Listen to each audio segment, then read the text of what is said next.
नमस्कार, मैं हूं अनूप गुप्ता। आज हमारे साथ डॉक्टर शकील अहमद हैं। डॉक्टर शकील अहमद जाने माने नेता हैं और कह सकते हैं खाँटी कांग्रेसी नेता के तौर पर अपनी पहचान बना चुके हैं।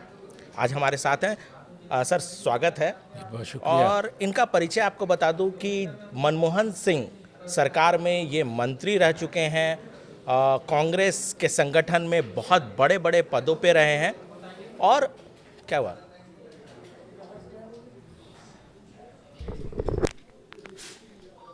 चेक कर लो एक बार फिर से। 1 2 3 1 2 3 1 2 3 1 2 3 इनका भी चेक कर लो एक बार। मेरी आवाज़ ठीक है?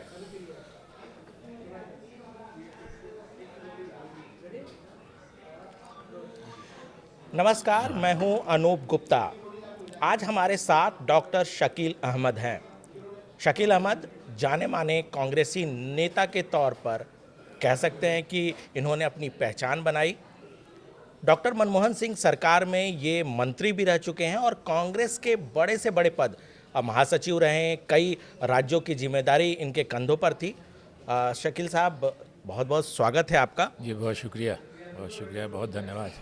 सर, बिहार विधानसभा चुनाव होता है और चुनाव खत्म होते ही आपका इस्तीफा आ जाता है। तो क्या आपको लग रहा था कि अब कांग्रेस में आपका भविष्य नहीं है, या आपको लगा कि अब कांग्रेस आपको कुछ नहीं दे सकती है, इस वजह से आपने इस्तीफा दे दिया? नहीं, जहाँ तक ऐसी दोनों बात में से कोई बात नहीं है। जहाँ तक देने की बात है तो आपको जानकारी के लिए बता दूं कि 16 अप्रैल 2023 को ही मैंने अपने ज़िला में प्रेस कॉन्फ्रेंस करके ये घोषणा कर दी, ये ऐलान कर दिया कि मैं अब ज़िंदगी में कोई चुनाव नहीं लड़ूंगा। तो पाने की जहाँ तक बात थी उसका सवाल नहीं है। और इतना ही नहीं, मेरे 3 बेटे हैं, तीनों बाहर सेटल हैं। मैं चाहता था, ये बात सही है कि उनमें से कोई एक, मेरे दादा 1937 में जब पहला विधानसभा का चुनाव हुआ था तो कांग्रेस के एमएलए थे। मेरे पिता स्वर्गीय शकूर अहमद 5 बार रहे विधायक और चीफ व्हिप और डिप्टी स्पीकर बिहार के 2 बार। मैं भी 5 टर्म रहा एमएलए, एमपी, कांग्रेस का बिहार का अध्यक्ष, नेशनल जनरल सेक्रेटरी। और मैंने एक बार राहुल गांधी जी को कहा कि राहुल गांधी जी, मुझको जहां आना था मैं आ गया। महासचिव से बड़ा कांग्रेस में कोई पद नहीं है। मैंने कहा कि प्रेसिडेंट का, महासचिव के बाद प्रेसिडेंट का पोस्ट होता है तो वो आप और आपके परिवार के लिए है। उपाध्यक्ष और अध्यक्ष का पद इसलिए कि पूरे कांग्रेस को विश्वास है आपके परिवार में। तो अब यहाँ से मैंने कहा कि आप उपाध्यक्ष हैं, उस वक्त उपाध्यक्ष थे, कि आप जैसे अध्यक्ष बनिएगा ये पोस्ट एबॉलिश हो जाएगा। और वही हुआ। बिहार में अभी 3 ही लोग हैं जो फॉर्मर स्पोक्स पर्सन है। स्पोक्स पर्सन मैं तो 12 साल रहा, मगर फॉर्मर जनरल सेक्रेटरी हैं, महासचिव हैं। एक मैं हूँ, मुझसे सीनियर तारिक अनवर साहब हैं और उनसे सीनियर मीरा कुमार जी हैं। हम 3 ही लोग अभी बिहार में हैं जो भूतपूर्व महासचिव या फॉर्मर जनरल सेक्रेटरी हैं। तो और मेरे बच्चों ने भी कह दिया, मैंने ये भी ऐलान कर दिया कि मेरे बच्चे भी इंटरेस्टेड नहीं है चुनाव लड़ने के लिए। बहुत से लोग कांग्रेस में भी हैं, दुखी मन से भी हैं, इसलिए कि उनकी अगली पीढ़ी कांग्रेस में आ गई है। तो वो कहते हैं कि चलिए हम ह्यूमिलिएशन बर्दाश्त कर लेते हैं, हम नहीं कुछ बोलते हैं, लेकिन हमारे आने वाली पीढ़ी को कुछ फ़ायदा हो जाए।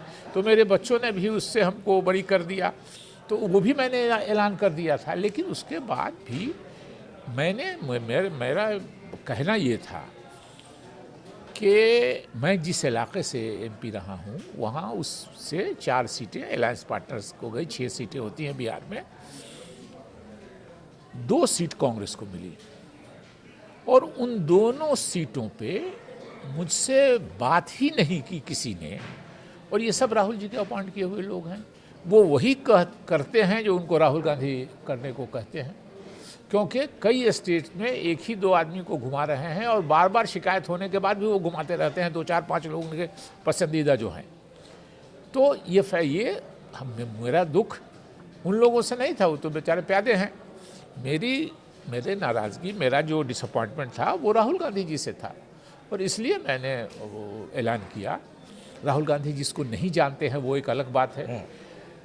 मैंने कई राउंड उससे कितनी बार बात की है, साथ ट्रैवल किया है, ये किया है, वो मुझको समझते हैं, मैं उनको समझता हूँ। और उसके बाद भी उनके बनाए हुए लोग, जो 2 सीट मेरी पार्लियामेंट्री कंस्टिट्यूंसी से जहाँ मैं 2 बार एमपी हुआ, उसके बाद कोई कैंडिडेट भी बेचारा नहीं हुआ उस कंस्टिट्यूंसी से। मैं कांग्रेस के, अपने मधुबनी लोकसभा क्षेत्र के कांग्रेसियों का आभारी हूँ कि मैं जब तक रहा उन्होंने कभी अप्लाई भी नहीं किया टिकट के लिए। और उस आदमी से भी आप कैंडिडेट के बारे में पूछते नहीं, और क्यों नहीं पूछते हैं ये राहुल गांधी जी को मालूम है, उन्होंने क्यों नहीं पूछा। साहिल साहब, एक सवाल है कि आपने कहा कि जो आपके बेटे हैं उन्होंने भी कह दिया राजनीति में वो नहीं आएंगे, तो क्या अगर वो राजनीति में आने की इच्छा रखते तो आप कांग्रेस में भी रहते?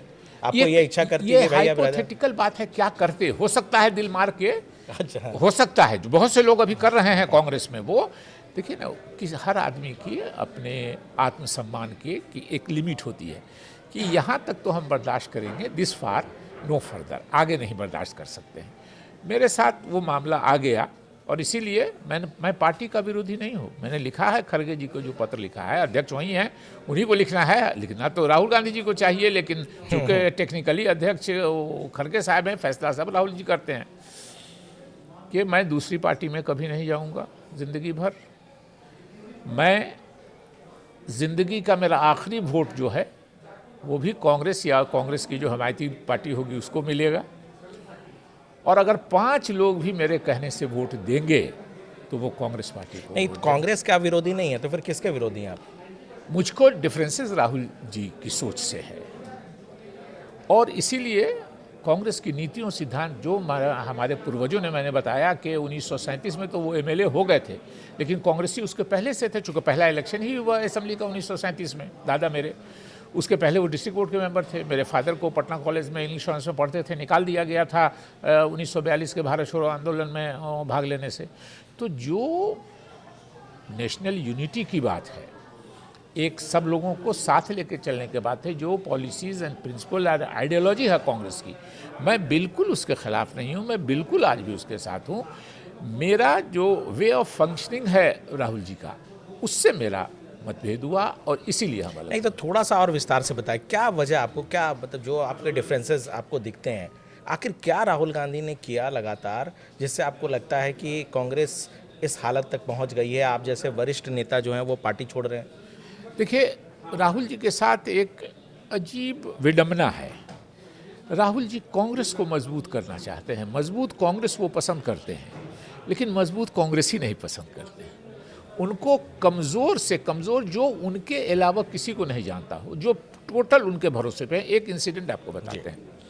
मेरा लालू यादव जी से कुछ मतभेद हुआ, तो मैं 2019 का चुनाव इंडिपेंडेंट लड़ गया।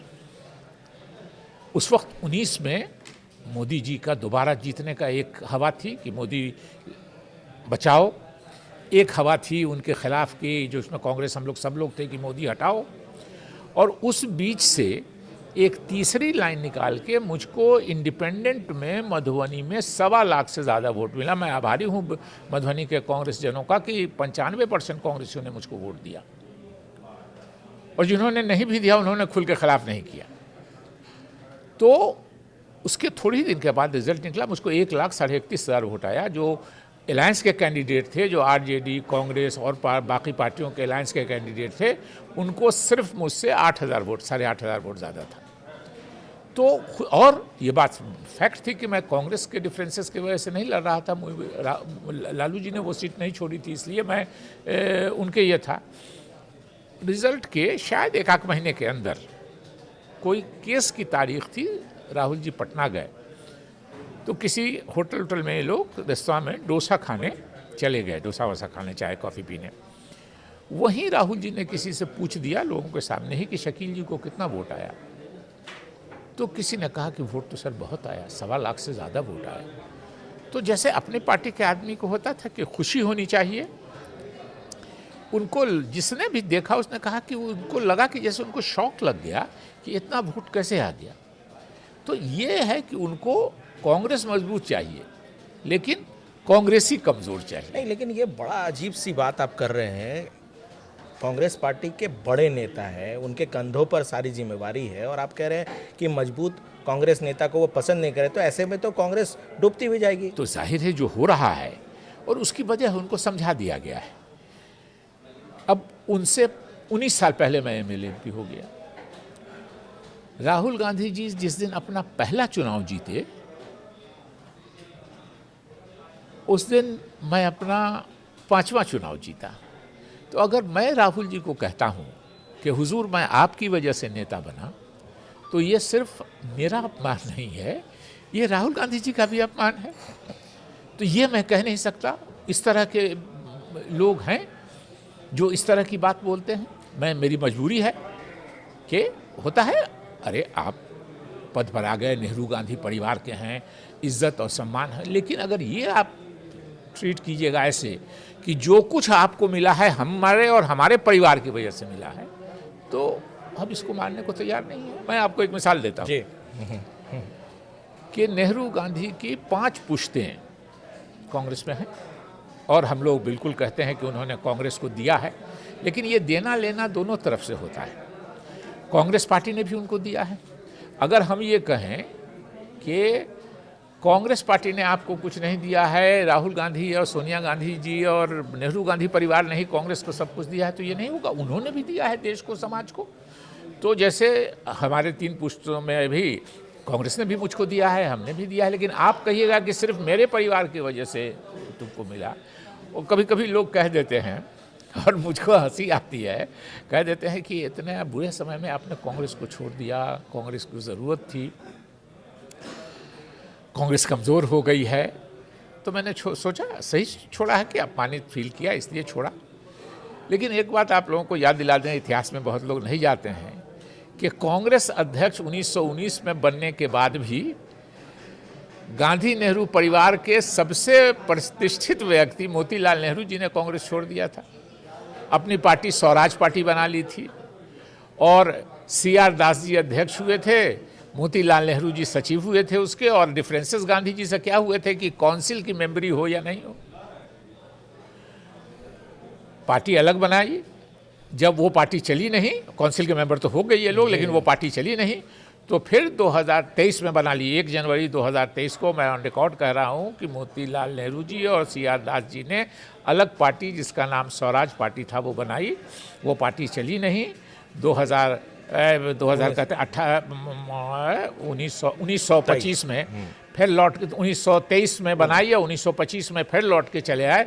और कांग्रेस कैसी थी उस ज़माने में भी सोचिए, इतना उदारवादी थी कि 1928 में फिर मोतीलाल नेहरू जी कांग्रेस के मतलब मोतीलाल नेहरू जी पद के लिए उस समय भी कांग्रेस को उन्होंने छोड़ा अब था। हम पद के लिए हमको कहना थोड़ा इतनी बड़ा व्यक्तित्व है, देश की आज़ादी की लड़ाई में उनका सहयोग है। उन्होंने कांग्रेस में 1885 में कांग्रेस बनी, मोतीलाल नेहरू जी ने 1888 में कांग्रेस ज्वाइन कर ली थी और होते होते होते अध्यक्ष बने।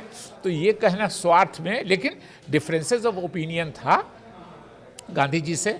और ओपिनियन डिफरेंसेस ऑफ ओपिनियन यही था कि ये लोग कहते थे कि काउंसिल में हम अंदर से आके अंग्रेज़ों का विरोध करेंगे, गांधी जी वो पूरी कांग्रेस कहती थी कि नहीं, हम लोग बाहर से पूरी तरह विरोध करेंगे। तो मोतीलाल नेहरू जैसा व्यक्ति अगर कांग्रेस छोड़ सकता है तो शकील अहमद किस चिड़िया का नाम।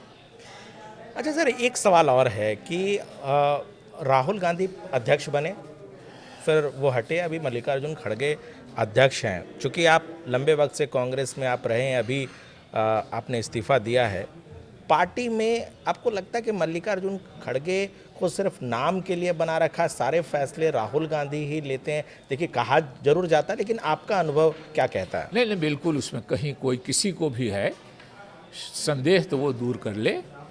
पार्टी 16 आना राहुल गांधी जी चलाते हैं। एक अंग्रेजी में कहा जाता है बैक सीट ड्राइविंग।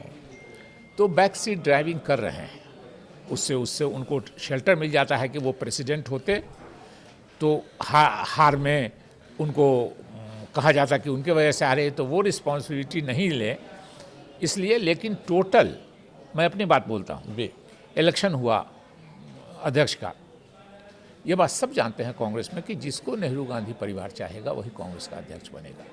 मैं अपनी बात कहता हूँ, मेरे अच्छे संबंध भी हैं और ये भी है कि मैं शशि थरूर जी को वोट देना चाहता था। ये बात सही है, उसमें कहने में कोई राज नहीं।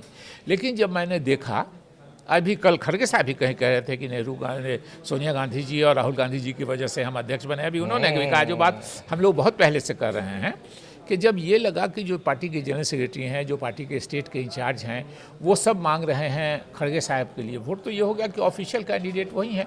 तो इच्छा रहते हुए भी हमको लगा कि वोट क्यों बर्बाद करना है, मैंने खड़गे साहब को वोट दिया। और उनके जो करीब के लोग हैं उनको कह भी दिया कि अगर खड़गे साहब को ये दिमाग में है कि मैंने वोट नहीं दिया, किसी ने डाल भी दिया दिमाग में, मैंने मल्लिकार्जुन खड़गे साहब को वोट दिया इच्छा के विरुद्ध, इसलिए कि मुझको पसंद थे शशि थरूर जी, मैं उनको वोट देना चाहता हूं। यानी जो कहा जाता है कि रिमोट कंट्रोल से, ये डायरेक्ट कंट्रोल से चला रहे हैं, कोई ऐसा नहीं है? उसमें पार्टी के अंदर कोई ये नहीं है। अब मैंने एक जगह कहीं कहा भी है जी कि अभी जो बिहार के इलेक्शन के बाद रिजल्ट की समीक्षा हुई है, उस समीक्षा क्या हुई कि आप बुला रहे हैं जिस पर आरोप है कि पैसा लिया और जिस पर आरोप है कि पैसा दिया, दोनों को बुला के सामने बैठा के समीक्षा कर रहे हैं। तो पैसा देने वाला कहेगा कि हमने दिया और न पैसा लेने वाला कहेगा कि हमने लिया। लेकिन बहरहाल सो कॉल्ड समीक्षा की आपने, तो समीक्षा जब आपने की, ठीक है, एक वो है कि क्या क्या इलेक्शन लड़ने में क्या परेशानी हुई, क्या हुआ, वो एक एक्सपेक्ट है। लेकिन आपने जब समीक्षा की तो उसी वक्त बात आ गई और मीडिया में आई है कि जो हमारे अभी के अध्यक्ष हैं, सज्जन व्यक्ति हैं, शरीफ हैं, उनको थोड़ा साइडलाइन भी किया राहुल जी के लोगों ने। राजेश राम जी ये त्यागपत्र देने गए खड़गे साहब को, ये बातें मीडिया में हम लोगों ने देखी और कंट्रडिक्शन कहीं नहीं पड़ा। तो खड़गे साहब ने कहा राजेश राम जी को कि आप मुझको क्यों दे रहे हो, आप राहुल जी को त्यागपत्र दो। तो इसका क्या मतलब हुआ कि अगर राहुल जी स्वीकार करेंगे तो त्यागपत्र स्वीकार होगा, राहुल जी स्वीकार नहीं करेंगे तो त्यागपत्र स्वीकार नहीं होगा। तो ये बात सही है। बैक सीट ड्राइविंग का भी एक उसूल होता है कि उसके हाथ में भी स्टीयरिंग होता है, दाएं बाएं किधर मुड़ना है ये भी आजू बाजू के लोगों से पूछ के होता है, तो एक्सीडेंट उसमें बार बार होगा। नहीं, ये आजू बाजू के लोग जो आप बोल रहे हैं इस पे नहीं शकील भाई, ये क्योंकि देखिए सवाल इसलिए है क्योंकि आप खाटी कांग्रेसी नेता, मनमोहन सिंह सरकार में आप मंत्री रहे, कांग्रेस को बहुत नज़दीक से, मेरे ख्याल से राजीव गांधी से लेकर के आपने सभी की कार्यशैली को देखा है, सोनिया गांधी को आपने बहुत नज़दीक से देखा है। राहुल गांधी गलती क्या कर रहे हैं? जो उनके जो नवरत्न हैं, देखिए राहुल गांधी पर्सनली क्या कर रहे हैं वो ठीक है, लेकिन जो अपनी टीम वो बनाते हैं, आपने एक बात तो कह दी कि मजबूत कांग्रेस चाहते हैं, मजबूत नेता नहीं चाहते, तो कांग्रेसी नहीं चाहते। हाँ, कांग्रेसी नहीं चाहते। तो जो उनकी कोटरी में है अभी, वो अब अहमद पटेल, गुलाम नबी आज़ाद टाइप नेता तो अब नहीं है। अब जो नेता हैं, क्या उन्होंने खुद बनाया ऐसे कमज़ोर नेताओं के का एक झुंड बना दिया जो उन्हें गलत इनपुट दे रहा है और इस वजह से पार्टी की अलग? हाँ, देखिए आपने ठीक कहा। अहमद भाई मरहूम अल्लाह मग़फ़िरत करे उनको, अल्लाह उनको स्वर्ग में अच्छी जगह दे, वो नहीं है, सीनियर हैं हम लोगों के, गुलाम नबी आज़ाद साहब वो अलग हो गए पार्टी से। लेकिन अगर ये भी रहते पार्टी में तो उनकी भी वही हालत होती जो शकील अहमद की हो रही है। इसलिए कि राहुल गांधी जी के साथ शायद, मतलब निगेटिविटी में भी कुछ पॉजिटिव चीज़ होती हैं, शायद उनकी अपब्रिंगिंग ऐसी है कि अपने से उम्र में बड़े लोगों के साथ उनको बैठने में झिझक महसूस होती है, जिसको उनको आप जी कहना पड़ता है। He is not comfortable with them. तो जाहिर है कि वो ऐसे लोगों को पसंद करते हैं जो जिसके साथ बैठने से राहुल जी को बॉस वाली फीलिंग आ गई कि हम बॉस हैं, तो हम लोगों के साथ जाहिर है कि नहीं हो सकता है। आपके इलेक्शन से 5 इलेक्शन पहले से MP MLA हैं, आप हम जहाँ से उठ के आए हैं, जाहिर है हम लोगों का भी दादा का, पिताजी का बैकग्राउंड था, तो हम लोगों को आसानी हुई ग्राउंड लेवल पे, ज़मीन पे, डिस्ट्रिक्ट लेवल पे, ब्लॉक लेवल पे आसानी हुई। राहुल गांधी जी बड़े परिवार में हम लोगों से पैदा हुए, नेहरू गांधी ख़ानदान में, तो उनको नेशनल इंटरनेशनल लेवल पे रिकॉग्निशन मिल गया। इसमें ये सारे लोग मानने को तैयार हैं। लेकिन आप कहिएगा कि सिर्फ मेरी ही वजह से तुम सब कुछ हो, तो शायद ये बर्दाश्त करने नहीं में लेकिन दिक्कत सच में है। एक जो सवाल मैं कर रहा था कि अभी जो उनके कोटरी में लोग हैं वो अधिकतर राज्यसभा या चुनाव से जीत कर नहीं आने वाले लोग हैं, यानी कहीं ना कहीं जनता से जुड़ाव एक जो कांग्रेस का एक ज़माने में हुआ करता था वो एकदम खत्म होने वाले हैं। वही सलाह दे रहे हैं, वही ये सारी चीज़ें फिट करा रहे देखिए, हैं। सलाह बहुत से लोग, सब तो नहीं, जो हम लोगों को थोड़ी मोड़ी जानकारी है, पहले भी पीए प्राइवेट सेक्रेटरी हर नेता के साथ हुआ करते थे। हम नहीं भी कुछ हैं तभी एक आध आदमी काम करता है साथ में, ऐसे मोहब्बत से इसमें। लेकिन पीए प्राइवेट सेक्रेटरी लोग, जो तनख्वाह लेने वाले लोग हैं, वो पॉलिटिकल फैसला आमतौर पे कांग्रेस में करते नहीं थे। अभी कुछ लोग ऐसे हैं जिनको तनख्वाह मिलती है और वो पॉलिटिकल डिसीजन लेते हैं, तो उनकी पहली प्राथमिकता क्या है कि हमको तनख्वाह मिले हमारी, और बॉस अगर नाराज़ हो जाएंगे तो तनख्वाह नहीं देंगे। मैंने राहुल गांधी जी को ऐसी ऐसी बात की है जो उनको पसंद नहीं, कि आप ये नहीं कीजिए, आप ये नहीं कीजिए, ये गलत हो, इससे पार्टी को नुकसान होगा, ये होगा। जाहिर है कि मतलब वो आलोचना पसंद नहीं करते। आलोचना ही नहीं, मतलब अपने से कोई आदमी समझाने की कोशिश करता है तो उसको अप्रिशिएट करना चाहिए। उसको शायद अपना ह्यूमिलिएशन समझते हैं कि हमको बच्चा समझता है, हमको छोटा समझता है। हालांकि माशाल्लाह अब उनकी भी उम्र 55 साल से ज़्यादा हुई और जून में वो 56 साल के हो जाएंगे राहुल गांधी जी, जो 55 में लोगों को रिटायर कर दे रहे थे। मोबाइल पे सबका एज वेज उन पर उनको अवेलेबल है, विकीपीडिया सबका है, वो तुरंत देख करके तो अब तो खुद 56 साल के होने वाले हैं जून में। लेकिन तो बहुत से लोग अब उनके साथ बैठने के लायक बहुत से लोगों को है। जब वो आए थे 2004 में तो जाहिर है कि वो फीलिंग नहीं थी, और हम लोगों के साथ मजबूरी है। हमको लगा कि आपने ये काम गलत किया है, मुझसे ये गलती भी हुई, मैं मानता हूँ शायद कि मुझको भी हाँ में हाँ मिला के निकल जाना चाहिए। लेकिन मैं राहुल गांधी जी को बैठने पर मैं बोलता रहा कि आप ये नहीं कीजिए, आप ये नहीं कीजिए, आप ये नहीं कीजिए, तो शायद उनको ये बात अच्छी नहीं लगती थी कि मुझको, मैं नेहरू गांधी ख़ानदान का आदमी, मुझको ये सिखा रहा है कि ये नहीं कीजिए, ये नहीं कीजिए। शायद ये बात उनको अच्छी मतलब नहीं लगती ये थी। है चीज़ें। अब रियलाइज़ मैं करता हूँ कि हाँ, शायद मुझको उसका भी प्राइस पे करना पड़ा। अच्छा एक चीज़ बताइए कि राहुल गांधी एक के बाद एक, देखिए बिहार चुनाव से पहले भी उन्होंने वोट बचाओ यात्रा निकाली, संविधान बचाओ, एक बहुत बड़ी चीज़ है कि जिस तरह से वो संविधान का कॉपी लेकर के वो चलते हैं, इसको कैसे आप देखते हैं? लगता है कि सारी चीज़ें जो है वो गलत। हंसने लगा, आपने दो बिंदु टच किए। जी, आपने एक एक बिंदु पे आप बताइए, हमें लगता है कि आपके पास दोनों बिंदु पे मैं बताऊंगा आपको। एक आपने वोट जोड़ो यात्रा की बात की। जी मुझको भी, मैं मुस्लिम हूँ, मुझको भी था कि बीजेपी वाले इलेक्शन कमीशन से मिलके वोट कटवा रहे हैं। मैं 2-3 मुस्लिम गांवों का नाम आपको बता सकता हूँ। औसी है हमारे यहाँ, छछुआ है हमारे बिस्ट्री में, जहाँ से मैं एमएलए होता था। मैंने वहाँ मुस्लिम समाज के लोगों से पूछा कि भाई आप लोग होशियार हो ना, बीजेपी वाले इलेक्शन कमीशन से मिल के वोट कटवा रहे हैं। कहा कि एक वोट हम लोगों का नहीं कटा है। वाह। मैं आपको एक इंसिडेंट बताता हूँ आपको। राहुल जी 26 अगस्त को मधुबनी गए, तेजस्वी जी और इत्तेफाक से प्रियंका जी भी साथ थी उनकी। जी ये लोग उसी वोट चोरी यात्रा वाले में गए। तो एज ए कांग्रेसी, मैं कांग्रेस में था, मैंने उनके आने के 2 दिन पहले 24 अगस्त को, डेट मैं बता रहा हूँ, मैंने प्रेस कॉन्फ्रेंस की इन्हीं के बारे में कि आप लोग आइए, सब आइए। बड़ी अच्छी, बड़ी लंबी चौड़ी प्रेस कॉन्फ्रेंस, बड़ा वाइडली कवर्ड वो प्रेस कॉन्फ्रेंस हुआ।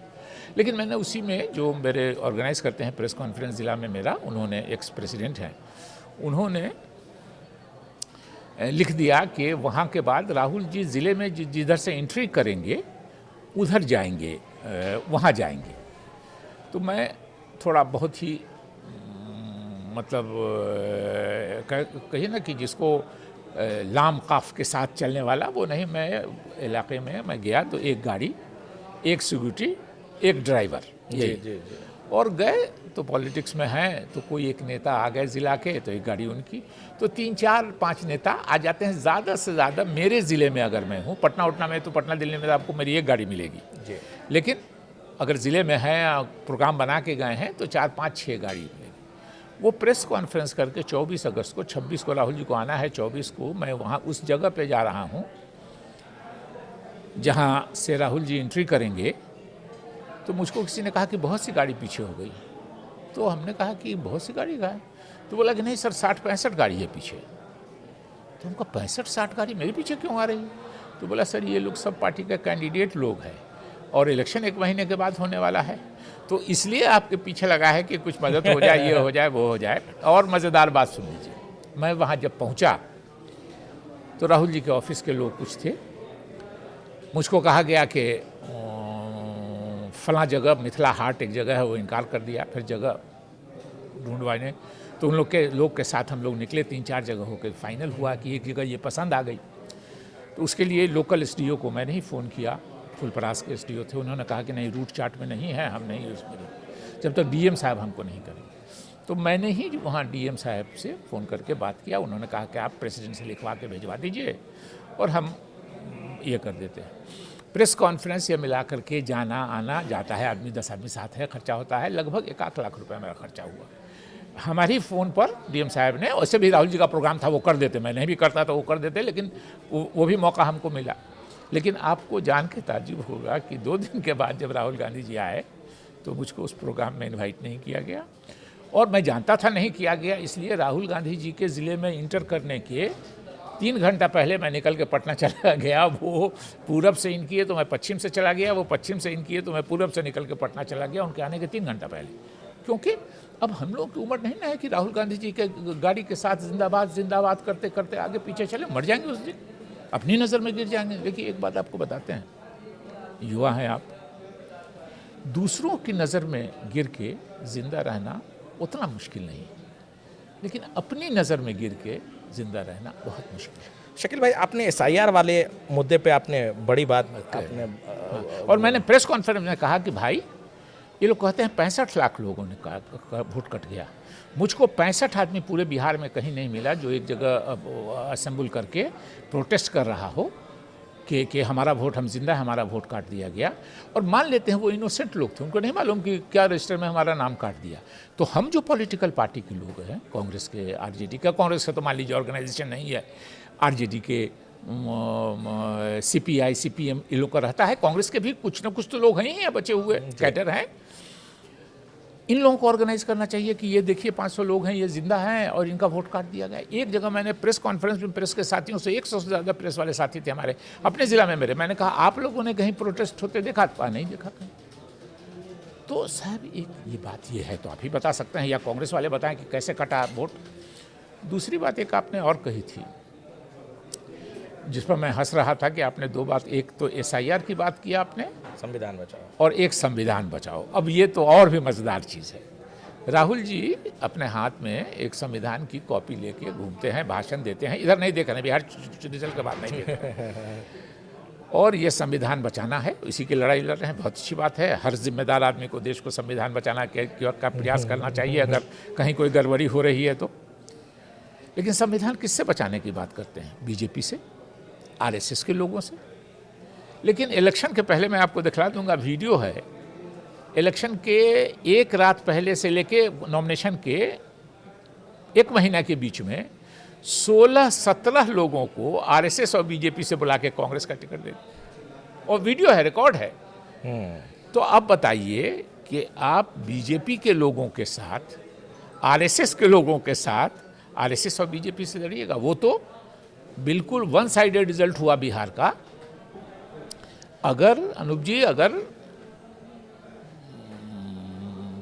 कंटेस्ट होता थोड़ा और 2-3-4 सीट का कंटेस्ट होगा आगे पीछे, तो जिसको हम लाए थे बीजेपी आरएसएस से, वो जीते नहीं जी, एक आध को छोड़ के शायद, वैसे जीते ही हम लोग 6 सीट तो जीते नहीं। अगर ये टसल होता तो सबसे पहले जो आरएसएस बीजेपी से आने वाले थे वो रास्ता ले लेते, जाहिर है अपने पेरेंट ऑर्गेनाइजेशन को बताते।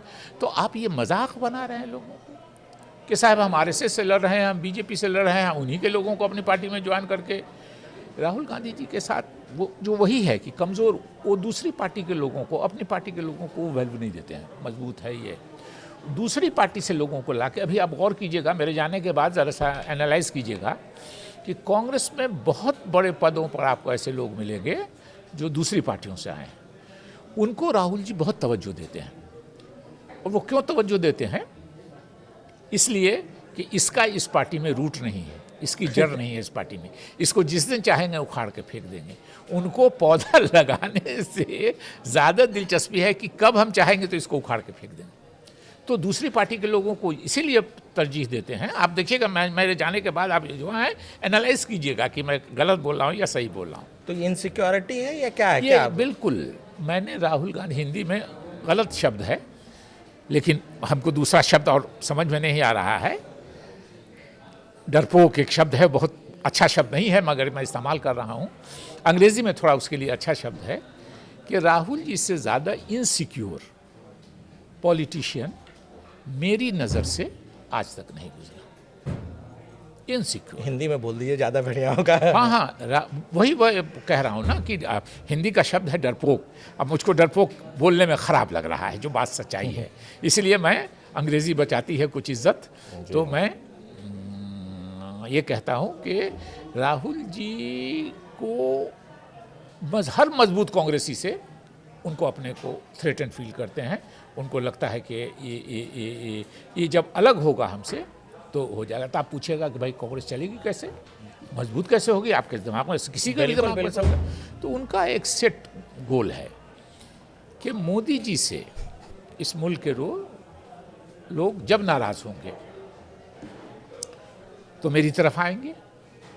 अब जाहिर है कि अगर आज की तारीख में मैं आपसे सवाल पूछता हूँ कि आज राहुल गांधी जी के चाहने से भी क्या कांग्रेस 2 नंबर पार्टी से नीचे जा सकती है इस मुल्क में?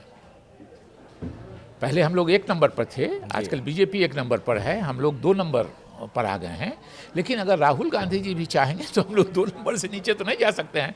नीतीश जी एक स्टेट के नेता, लालू जी एक स्टेट के नेता, क्या चंद्रबाबू नायडू जी एक स्टेट के नेता, स्टालिन साहब एक स्टेट के नेता, उमर अब्दुल्ला, फारूक अब्दुल्ला साहब एक स्टेट के नेता, अखिलेश यादव जी एक स्टेट के नेता, ये सारे एक स्टेट के नेता हैं। एक से ज़्यादा स्टेट में 2 ही पार्टियां हैं, बीजेपी और कांग्रेस। वो रेस में बोला, एक आदमी आया घर पे और बोला कि पिताजी मैं रेस में 2nd पोजीशन पे आया। तो पिता ने उसको बहुत तारीफ की और जब तारीफ करने के बाद उससे पूछा कि बेटा रेस में आदमी कितने थे, तो बोला कि हम लोग 2 ही आदमी थे। हम लोग की हालत वही हो गई है कि 2 नंबर से तो नीचे जा नहीं सकते। तो इनकी सोच है कि अगर मोदी जी से नाराज़ होंगे लोग तो हमारे तरफ आएंगे, तो हम पर नज़र आएगी। जाहिर है कि हम कांग्रेस के सबसे बड़े नेता हैं तो हम पर नज़र आएगी, और हमारी रिफ्लेक्टेड ग्लोरी में ये जो रूटलेस लोग हम अपने आसपास जमा कर रहे हैं ये भी चमक जाएंगे। और हम अगर नहीं चमकते हैं तो ये भी डूब जाए, हमको क्या मतलब है, उससे लेना देना है। शकील साहब, मतलब आप बोल रहे हैं कि ये बैठे रहेंगे, जब मौका आएगा हाँ, तो हाँ, मौका बिल्कुल, मिल जाए। बिल्कुल, बिल्कुल, बिल्कुल, बिल्कुल, क्योंकि देखिए सवाल इसलिए था, लोग कहता है ना डर। भाई, जिस व्यक्ति को पैदा होने के दिन से भारत सरकार के कैबिनेट मंत्री से ज़्यादा सुरक्षा प्राप्त हो, उसको बाहर से क्या डर लगेगा? अंदर से डर लगता है। अंदर से डर वो है कि कोई कांग्रेसी मजबूत नहीं हो जाए, कोई को मजबूत कांग्रेसी रहेगा तो इसको हम हटाएंगे तो नुकसान हो जाएगा। अच्छा, एक चीज़ बताइए कि चाहे वो संविधान बचाव हो या फिर SIR का मसला उठाना हो, जब आप कह रहे हैं कि इसमें कुछ है ही नहीं, तो फिर राहुल गांधी ये सब उठा के सिर्फ चर्चा में बने रहने के लिए ये सब उठाते हैं, या क्या आपको लगता है कि किस लिए? नहीं, मेरे ख्याल में उनके आसपास जो लोग हैं उसमें से कुछ लोग हैं जो मैंने कहा कि तनख्वाह लेने वाले लोग कांग्रेस में या दूसरी पॉलिटिकल पार्टी में भी हमको नज़र नहीं आता है कि ये प्राइवेट सेक्रेटरी होते थे, लेकिन तनख्वाह लेने वाले लोग पॉलिटिकल डिसीजन ले रहे हों तो उनको पॉलिटिकल डिसीजन तो काम में लगा रखना है राहुल गांधी जी को। तो ऐसा मुद्दा दे दीजिए जो ज़मीन पर, आप बताइए ना कि जो मैं बोल रहा हूँ, मैं कांग्रेसी हूँ, मैं राहुल गांधी जी का बहीखा हूँ, मैं दुश्मन नहीं हूँ उनका, मैं नाउमीद हूँ, उनसे निराश हूँ, मेरा मन टूटा है, इसमें कहीं कोई बात नहीं है। और मैंने खड़गे जी को जो चिट्ठी लिखी है उसी में मैंने लिखा है कि मैं दुखी मन से पार्टी की सदस्यता से त्यागपत्र दे रहा हूँ। और मेरे जैसे आदमी को जो 3 साल पहले कह दिया है कि हम इलेक्शन नहीं लड़ेंगे कभी ज़िंदगी में, MP मेरे मंत्री नहीं बनना है, जिसको बेटों बच्चों की लालच नहीं है, मेरी मर्ज़ी के ख़िलाफ़ मेरे बच्चों ने कह दिया कि नहीं, हम लोग को पॉलिटिक्स से इंटरेस्टेड नहीं है, हम नहीं लड़ेंगे, और उसके बाद उसको भी ये दुखी मन से, तो मैं राहुल गांधी जी का विरोधी नहीं हूँ बिल्कुल। ये मेरा मन दुखा है कि कांग्रेस की जो स्थिति हो गई है और लालच भी मुझको नहीं है, मैं कहीं नहीं जाऊंगा, कहीं कुछ इसके।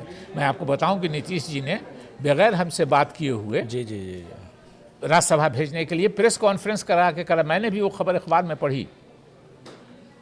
सोनिया गांधी जी से मैं पूछने गया, उन्होंने पहले कहा कि मुझको शकील 4 दिन सोचने का समय दो, और 4 दिन के बाद मैं जब फिर उनसे मिलने गया तो उन्होंने कहा शकील छोड़ दो। जाहिर है कि उनके भी अपने रीजंस थे।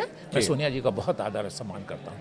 इस देश की सभ्यता संस्कृति को जो सोनिया गांधी जी ने समझा है और अपनाया है, मुझको उसकी मिसाल दूसरी नहीं मिलती। सोनिया गांधी जी, आपको बताऊं मैं कि आपसे एक लफ्ज़ अंग्रेजी में बात नहीं करेंगी। अब वही अंग्रेजी वाली बात कर रहा हूँ, जब अब सोनिया जब गांधी जब से बात जब करेंगे। जब जब तक आप अंग्रेजी नहीं बोलिए। अच्छा शकील भाई, एक बात है कि राहुल गांधी को अक्सर देखते थे कि बड़े नेता हैं, और जैसा आप कहा नंबर 2 पार्टी के वो बड़े नेता के तौर पर है, लेकिन हम देखते हैं कि कहीं ना कहीं कई बार वो ऐसा बयान दे डालते हैं जो वायरल हो जाता है, उनकी मीनिंग अलग निकाल ली जाती है। उस पर आप क्या कहेंगे? देखिए, वो हमारे विरोधियों की बदमाशी है। देखिए होता क्या है, मैं बताता हूँ। हम लोग 90% हैं। मैं बिहारी हूँ, हिंदी में सोचता हूँ, हिंदी भाषा भाषी से हूँ, इलाके से। तो हिंदी में सोचता हूँ, बहुत अंग्रेज़ी कटर मटर जानता हूँ, तो अंग्रेज़ी में ट्रांसलेट करने में गलती हो जाती है। जी तो कोई मेरे मुंह पर तो लगाए हुआ नहीं है टीवी, और मैं राहुल गांधी तो हूँ नहीं है, तो गलती हो गई। कितने लोग यहाँ भारत के लोग समझने वाले हैं अंग्रेज़ी, तो बहुत परसेंटेज नहीं समझते, उतना नहीं बनता है।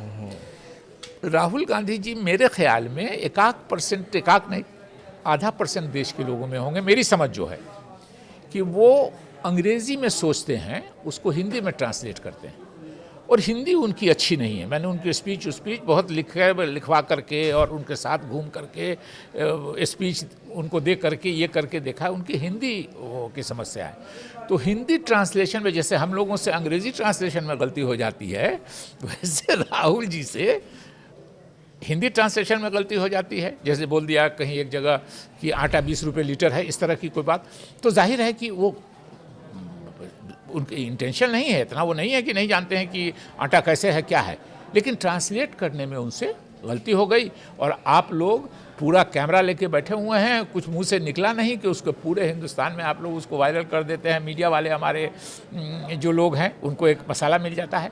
तो राहुल जी की एक तो कमज़ोरी उनकी कि वो मजबूत कांग्रेसियों को नहीं पसंद करते हैं, एक वो है। और दूसरी बड़ी कमज़ोरी, मैं पहले दिन से कह रहा हूँ, मेरे जितने दोस्त हैं मिलने वाले, जिनके साथ मैं बैठ के खुल के बात करता हूँ, मैं कहता हूँ कि हिंदी जो उनकी है वो सबसे बड़ी कमज़ोरी है उनकी, और उसी के वजह से उनकी इमेज आप लोगों ने वो बना दी है। राहुल गांधी जी उस मामले में बहुत सीरियस पॉलिटिशियन है। मैं आपको बताता हूँ, एक बार मैंने ऐसे ही बात में कह दिया, डिस्ट्रिक्ट प्रेसिडेंट की कुछ बात हो रही थी, कुछ इंसिडेंट बता के मैंने ऐसे ही बात में कह दिया कि राहुल जी पिछले 15 साल से फलां साहब, विश्वनाथ प्रताप सिंह जी की बात हो रही थी कि वो चाहते थे इलाहाबाद का डिस्ट्रिक्ट प्रेसिडेंट का हो, एक इशू था। और वो चाहते थे, तो इतने बड़े नेता थे, कोई गलत नहीं चाहते थे। पिछले 10-12 साल से मैं जिसको चाहता हूँ मेरे डिस्ट्रिक्ट में वही प्रेसिडेंट हो रहा है। गलती से मेरे मुंह से निकल गया, और अब मैं रियलाइज़ करता हूँ कि उस दिन से फिर मेरी पसंद का कोई डिस्ट्रिक्ट प्रेसिडेंट मेरे ज़िला मधुबनी में नहीं हुआ। मुझको लगता है कि मैंने अपने कुछ साथियों का गला काट लिया राहुल जी को ये बोल करके कि पिछले 10-12 साल से मैं जिसको चाह रहा हूँ वही मेरे ज़िला का प्रेसिडेंट होगा। तो राहुल जी को कोई अगर इधर उधर कहता है, वो बहुत सीरियस हैं, जिस गोल पर वो हैं कि मजबूत कांग्रेसी को नहीं रहना है, तो कैसे कमज़ोर करेंगे, तो वहाँ से काटेंगे। अच्छा, एक बात और है कि आप कह रहे थे कि जो इंग्लिश बोलने वाले जो नेता हैं वो भी बहुत करीब होते हैं, क्योंकि देखिए शशि थरूर साहब कई बार वो बीजेपी नेताओं की तारीफ़ कर देते हैं, नीतियों की तारीफ़ करते हैं, लेकिन अभी भी राहुल गांधी के नज़दीक ही हैं उनको। देखिए, 2 तरह के लोग हैं जी। एक जो सिंपल अंग्रेजी में कम्युनिकेट करते हैं, एक जो करिश्मेटिक हैं जी, जिनको आकर्षण है, जिनमें शशि थरूर हैं, चिदम्बरम साहब हैं जी। हमारा नौजवान सचिन पायलट है। तो ये लोग आकर्षण वाले, तो वो दोनों तो साइड लाइन होने के रास्ते में है, लगता है। शायद मेरे बोलने बोलने से कुछ फर्क पड़े, रिटर्न हो उनका। मैं चाहता हूँ कि कांग्रेस के साइड लाइन होने के कगार पे हैं।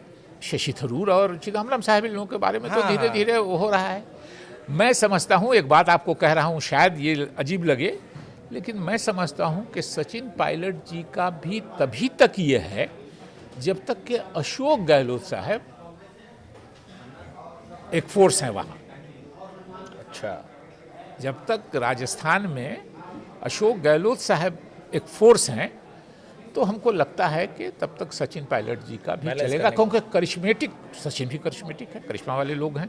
राजेश पायलट जी के बेटे हैं, पढ़े लिखे हैं, आर्टिकुलेट हैं, लोगों को अट्रैक्ट करते हैं अपने तरफ। बैलेंस करने के लिए थोड़ा सा अभी रखेगा।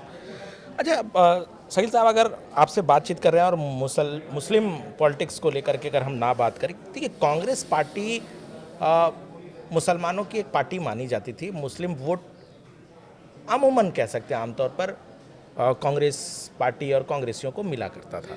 क्या लगता है कि अभी के समय पर मुसलमानों का मोह भंग हुआ है कांग्रेस से? देखिए, कांग्रेस को वोट देने वाले मुसलमान परमानेंट वोट नहीं देते थे, ज़्यादातर वक्त पे देते थे। मैं आपको 89-90 की बात बताता हूँ, मैंने लिखा भी है कहीं कि मुसलमानों की ऐसी नाराज़गी हो गई 89-90 में कांग्रेस से कि 1985 में कांग्रेस पार्टी से बिहार की असेंबली में अभी 6 एमएलए हैं, हम लोग 27 मुस्लिम एमएलए थे। लेकिन 89 में इतनी नाराज़गी कांग्रेस से मुसलमानों की हुई कि उस 27 में से 24 हार गए।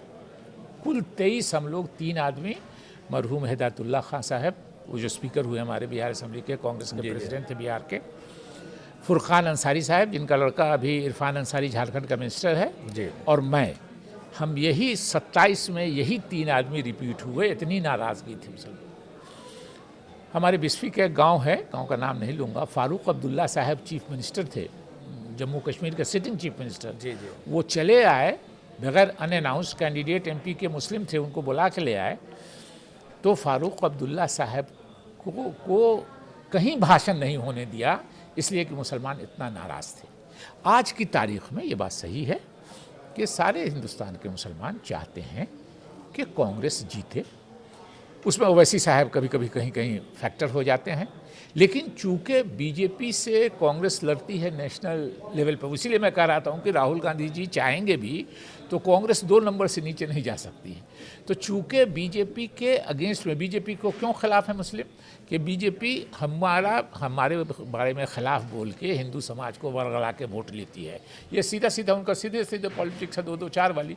तो जाहिर है कि हम मेरे ख़िलाफ़ बुरा भला बोल के कहिएगा तो आप एक बात बताते हैं, पॉलिटिक्स में हमेशा याद रखिएगा कि आप किसी के फेवर में पॉलिटिक्स में कुछ बात करते हैं तो आप यकीन कर भी सकते हैं, नहीं भी कर सकते हैं कि तो वोट के लालच में बोल रहा है। लेकिन अगर खिलाफ में बोलिएगा किसी के, तो ये नहीं कहेगा कि वोट के लालच में बोल रहा है, समझिएगा कि ये दिल से मेरे खिलाफ है। तो चूंकि बीजेपी मुसलमानों के खिलाफ बोल करके हिंदू समाज को वरगला के उसका वोट लेती है, और कांग्रेस नेशनल लेवल पे बीजेपी को अपोज करती है हर जगह। हिमाचल में कांग्रेस और बीजेपी, मध्य प्रदेश में कांग्रेस और बीजेपी, राजस्थान में कांग्रेस और बीजेपी। तो आज की तारीख में मुस्लिम चाहता है कि बीजेपी हारे। हमको बुरा भला कहने वाला, हमको पॉलिटिक्स करने वाला बलि का बकरा बना के ये मुसलमान चाहता है कि बीजेपी हारे। तो बीजेपी हारे तो उसको कौन हराएगा? हो सकता है मेरी बात को भी कुछ मुस्लिम समाज के लोगों को लगे कि कहीं ये बीजेपी के फेवर में नहीं, ऐसा नहीं है। मैं बिल्कुल कांग्रेस के इसमें है, लेकिन चूंकि राहुल गांधी जी से है इसलिए कि कांग्रेस के सबसे बड़े चेहरा हैं। आज प्रियंका गांधी जी हो जाएं तो उनसे हो जाएगी, सोनिया गांधी जब थी तो उनसे अफेक्शन था, इसलिए कि हम बीजेपी के खिलाफ। सवाल इसलिए उठता है क्योंकि एक ज़माना होता था जब कांग्रेस पार्टी के शीर्ष नेतृत्व में बहुत सारे मुस्लिम नेता हुआ करते थे। आप थे, गुलाम नबी आज़ाद, अहमद पटेल, ये बहुत बड़े बड़े नेता।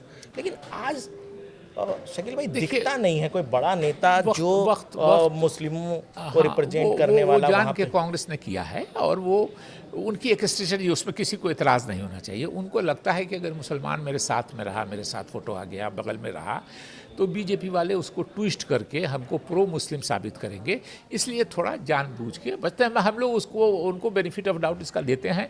और ये अगर उर्दू में एक बात कही जाती है हिकमत अमली, हिकमत अमली ये है कि आप को दिल में कुछ है मगर मजबूरी में आप कभी कुछ ये कर रहे हैं मजबूर होके, तो ये हिकमत अमली है कि उन्होंने मुसलमानों को अपने पास से हटाया है कि फ़ोटो फ्रेम में मुसलमान नहीं हो, क्योंकि बीजेपी वाले उसका गलत इस्तेमाल नहीं। लेकिन ये तो बड़ी भ्रम की स्थिति वाली बात ये हो गई। ये होता है पॉलिटिक्स में, ये होता है पॉलिटिक्स में। अब बताइए, अभी राहुल जी कुछ दिनों से पिछड़ों की बात कर रहे हैं जी। आप 6 महीना साल भर पहले तक ये कहलाते थे पीसीसी में, एआईसीसी में, कि राहुल गांधी जी जनेऊधारी शिव भक्त ब्राह्मण हैं। जी। आप लोगों को भी याद हो। हाँ हाँ बिल्कुल। और पिछले 6-7 महीने से पिछड़ा, अति पिछड़ा, आदिवासी, दलित, ठीक है, अच्छी बात है, ये मार्जिनलाइज सेक्शन है, इनको सहारा दे के आना चाहिए, लेकिन रातों रात ये क्यों याद आ गए? और लोग मार्क करते हैं, आप पॉलिटिक्स में हैं, ऊंची जगह पर है, तो आप जितने ऊंची जगह पर रहिएगा, नीचे के लोग उतना ज़्यादा आपको, इतनी ज़्यादा संख्या में लोग देखेंगे। सीताराम केसरी जी पिछड़े थे, हमारे कांग्रेस के प्रेसिडेंट थे। मैं पहली बार उन्हीं की अध्यक्षता में पार्लियामेंट का मेंबर बना।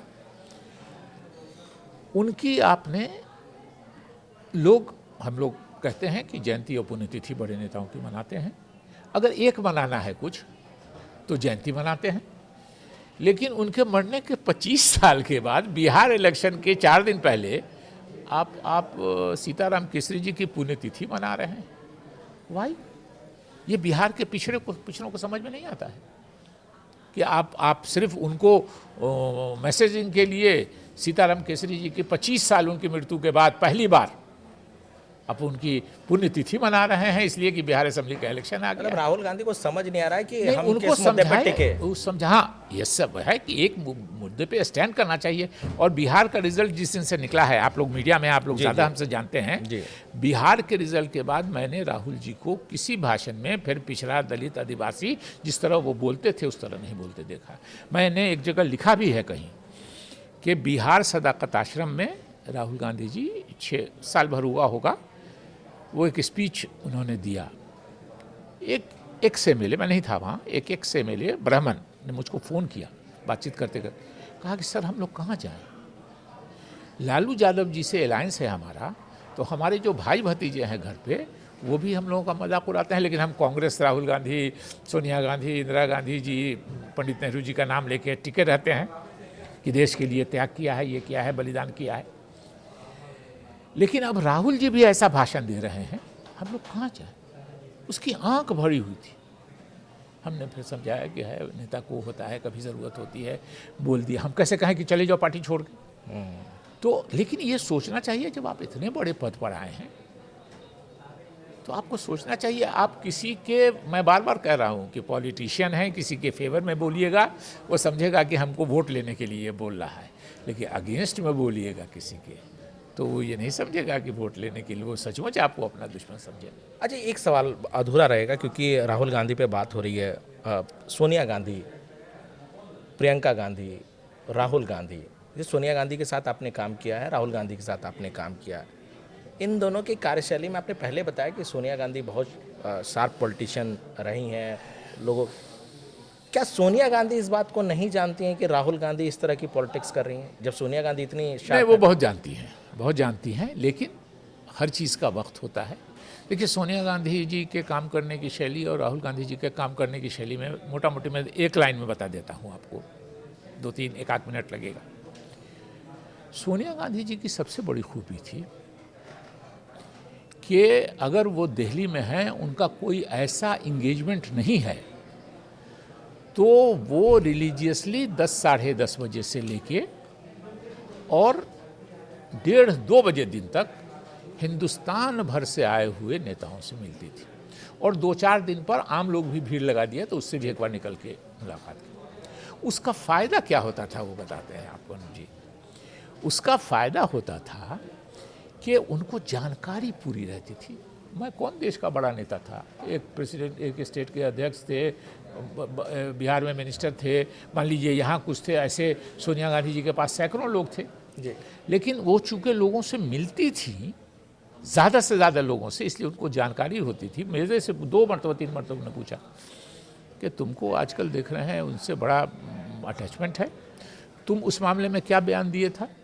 और फिर हम एक्सप्लेन करते थे, हम उनको ये करते थे। हर बार वो कन्विंस हो गए कि जो हमको रिपोर्ट की गई थी वो गलत तरीके से की गई थी, तुम ठीक कह रहे थे, लेकिन उनको ये जानकारी थी। राहुल जी लोग ने फिल्टर लोगों से मिलना शुरू किया।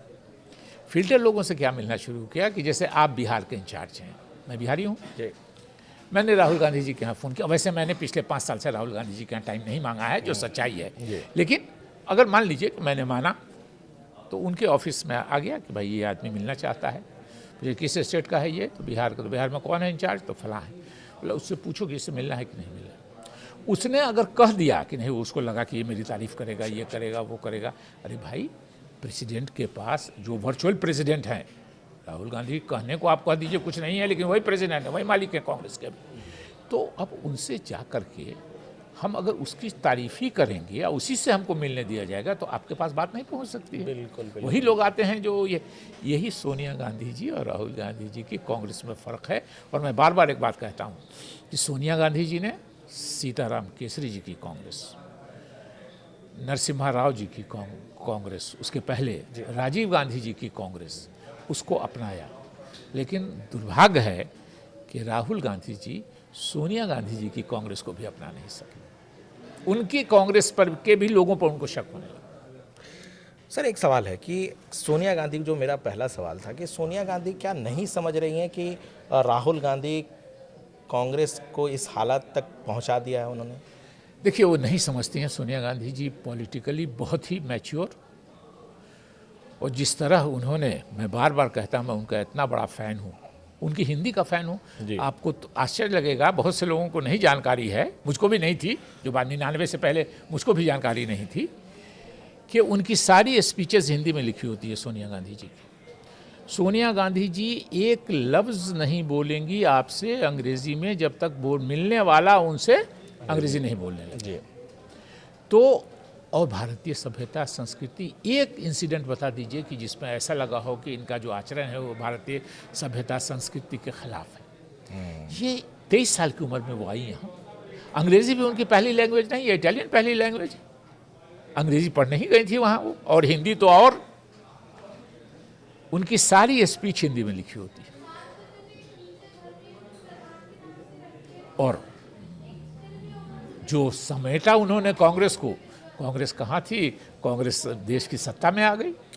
सर एक सवाल है कि बीजेपी लगातार, बीजेपी को सफलता मिल रही है। अलायंस की अगर हम बात करें तो बीजेपी जब भी किसी स्टेट में अलायंस करती है तो हम देखते हैं कि बीजेपी मजबूत होती है, लेकिन कांग्रेस अगर किसी स्टेट में किसी पार्टी से अलायंस करती है तो कांग्रेस कमज़ोर हो जाती है, कांग्रेस ख़त्म की तरफ चली जाती नहीं, है। देखिए, मैंने बार बार कहा कि अलायंस कौन करता है? जिसको लगता है कि हम अपने बलबूते पे नहीं सफलता प्राप्त कर सकते हैं, इसलिए अलायंस करती है।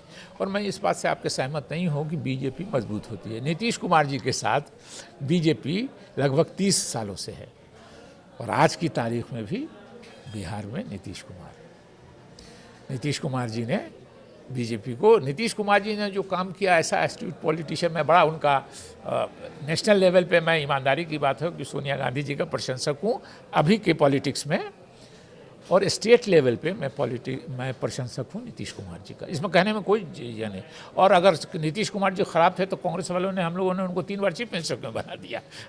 ऐसा तो बिजली का बटन नहीं है कि हमारे साथ आ गए तो अच्छे हो गए, हमारे खिलाफ चले गए तो खराब हो गए। नहीं, एक बात बताइए, लालू यादव सीनियर हैं, नीतीश कुमार के बारे में कहा जाता है कि उनके जूनियर पार्टनर रहे हैं।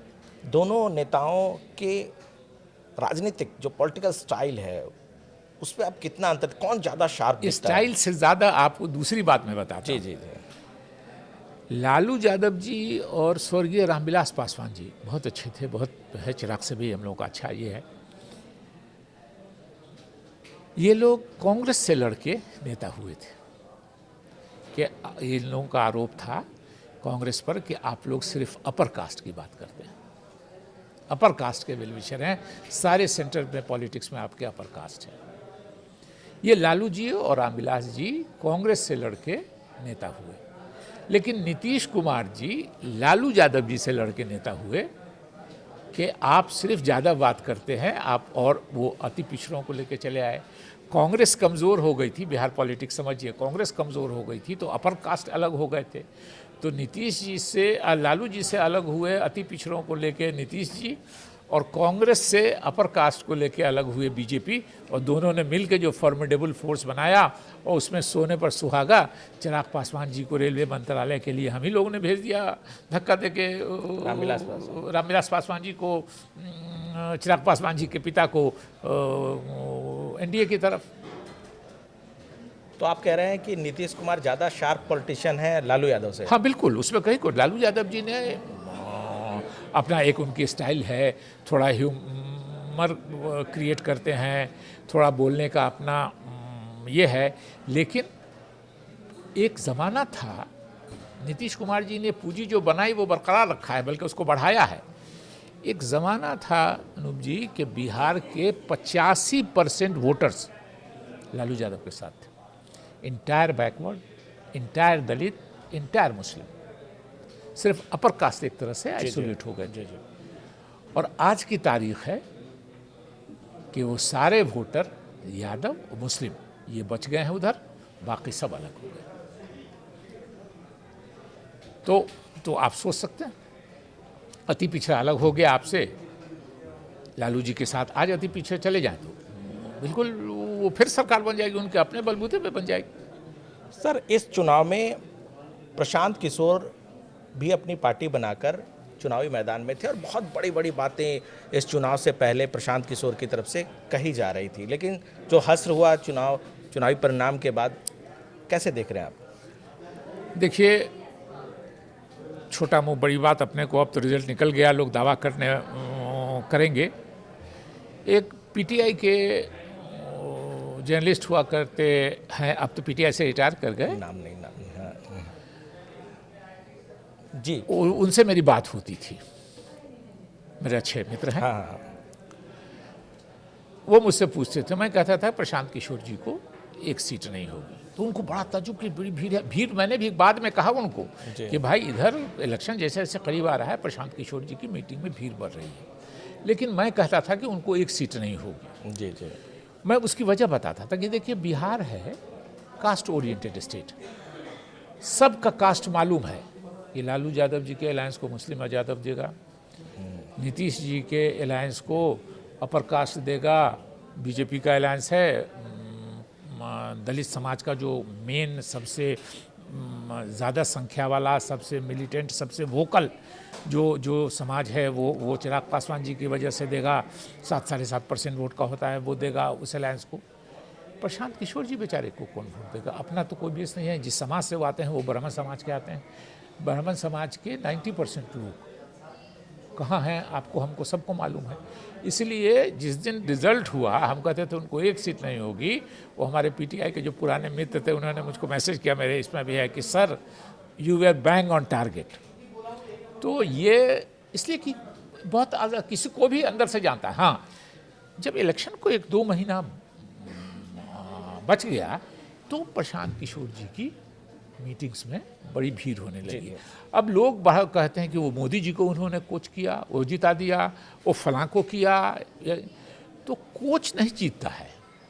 देखिए, एक बार बता दीजिए, कोचिंग तक ठीक है, अगर कोच को ही, अभी आज मैच है इंडिया और न्यूजीलैंड का, अगर कोच को ही आप पैड पहना के या बैट लेके बैटिंग करने के लिए भेज दीजिएगा या बॉलिंग करने के लिए भेज देगा, तो टीम की क्या हालत होगी, उस बेचारे कोच की क्या हालत होगी? कोच अच्छा खिलाड़ी कभी रहा होगा जी जी, लेकिन इत्तेफाक से प्रशांत किशोर जी कभी अच्छे खिलाड़ी भी नहीं रहे। ये कहते रहे कि हम अच्छी कोचिंग करते हैं, मोदी जी को जिता दिया, फलां को जिता दिया, फलां को जिता दिया, ये बात समझ में आती है। लेकिन पहलवान को अखाड़े के बाहर से दाव बताने वाला अगर खुद पहलवानी करने लगे तो क्या हालत होगी उसकी, ये आप समझ जाइए जो प्रशांत किशोर जी बेचारे की हुई है। शकील साहब, आपने बहुत बड़ी बड़ी बातें कही, राहुल गांधी को लेकर बड़ी बात कही, कांग्रेस को लेकर आपने कही। आपने न्यूज़ 18 के लिए समय निकाला, आपका बहुत बहुत धन्यवाद। जी बहुत शुक्रिया, बहुत धन्यवाद बुलाने के लिए, यहाँ अपनी बातें कहने का मौका देने के लिए। धन्यवाद सर।